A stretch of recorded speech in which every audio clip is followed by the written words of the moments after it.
It's Thursday, and what do we do every Thursday? We join in with our awesome friends for Garden Tour Saturday. Please go check out all her creative DIY projects she does and some wonderful little fairy gardens every week. She has such a wonderful collection of fairy supplies and creative ideas on how to make them work. Just look at last week's DIY tin basket fairy garden. Oh my gosh, I have one in my house. I need to do one of these myself. Now let's go see our other co-hostess. And here is my other awesome friend, Sandy's Home and Garden. She does a beautiful job on her fairy gardens also, but she also does a lot of home decor decorating and gardening. Just look at some of the things that she has done and what's coming up. A Wonderland themed bedroom tour. Oh, I can't wait to come and see that one. How about you?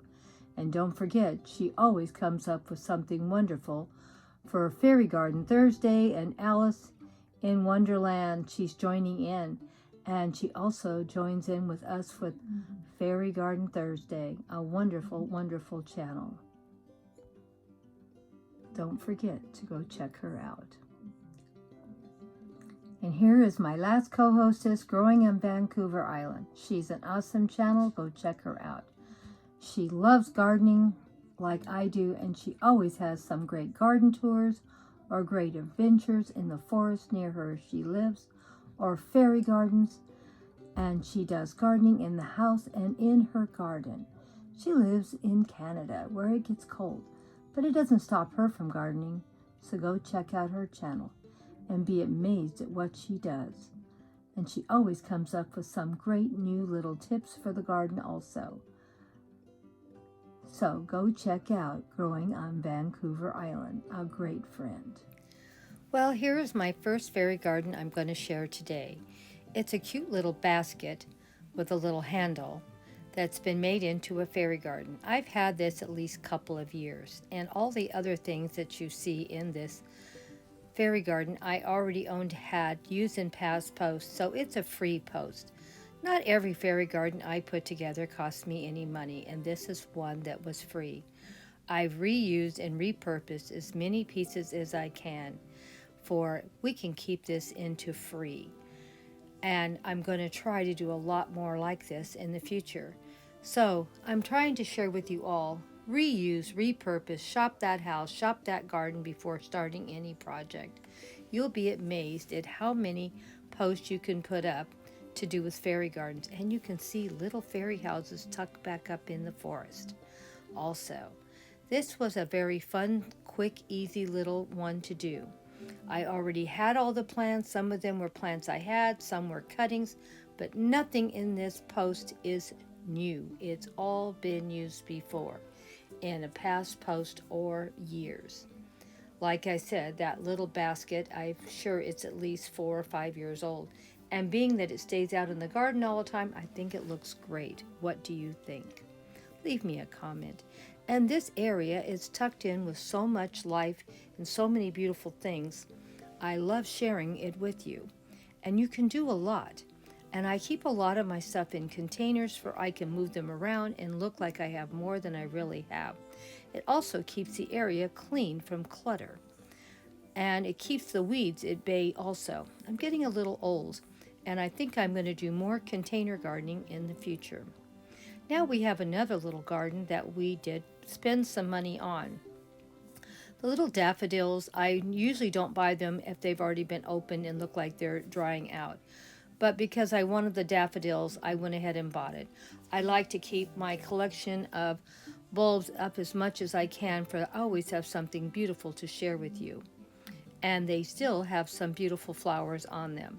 But I'll have plants for next year, and that's why I bought them. The little house, I can't remember if I got it from Dollar Tree or if I got it from the 99-cent store, but still it had to be under $2, and it'll last for years. The little fairies I've had for years already, so there was no cost for them. And all the flowers around this display I already had and have been used in past posts, so there was no cost for them. The beautiful blue and white mushrooms. I bought them probably 2, 3, 4 years ago. I found them in my garage when we were cleaning up. So I brought them and put them in the display. What do you think? Didn't it look nice? And it looked like so fresh. The only thing was I didn't have any grass clippings today. So it is what it is. It's a simple little display. I will probably redo this later when I get some grass clippings, and I'll share it with you probably next week. But I wanted to get a second video up. Now, I also bought those beautiful little roses in the background, as you can see, and I am going to have to get a container for them, and I'm still deciding where I want to put them. Their mini roses do get pretty big, and I don't want to be on my knees keeping it trimmed up and looking good and deadheading. So I'll be using a container for that. Like I said, I'm going to do more container gardening in the future, for I can make it easier for me to keep up my garden. And of course it helps on cost. Look at how pretty those mini roses are. Aren't they really cute? I love the red and white on the petals, and I know it's going to look great in the garden. I just need to get a container bought probably next month.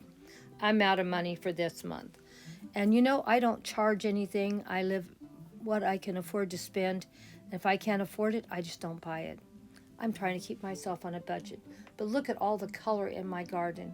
And I do move things around. You'll probably see these same mushrooms in a couple more posts. The daffodils are almost done blooming. I don't know. They might make one more fairy garden next week. We'll see. But I will have lots of fairy gardens with them next year. Because like I said, I could do a lot of container gardens. What do you think, guys? Didn't you think it turned out nice? Leave me a comment at the end of this video. And thank you all for coming by. 2 simple videos, fairy gardens. Really didn't spend a lot of money. First one was totally free. This one I spent maybe $10 or $15, and that was for plants. But you can see I have a lot of plants in this area, a lot of containers, and lots of color. I do love a colorful garden, and I keep it jam-packed full of blooms, for I don't have as many weeds, hopefully. And most of them are also in containers, helps also keeping the weeds down. So let me know what you think, my dear friends. Love you all. Thank you for stopping by. Hugs and kisses from Grandma and Sandy. Just by adding a few little accessories, as you can see, how much better everything is looking. And of course, the most important thing, I finally got some grass clippings to put over the dirt. Doesn't it look beautiful? It's amazing how a few little things can make such a huge difference in a display. I did go steal a path from somebody else's container, and I put a little bench in the fairy setting on the bench. And of course, the welcome sign. Wasn't much, but it did add that little extra touch. What do you think, my dear friends? It's amazing what a little extra attention can add to a fairy garden. Leave me a comment what you thought of adding just a few little things, and what do you think about the grass clippings, making it look like it's really out in the forest.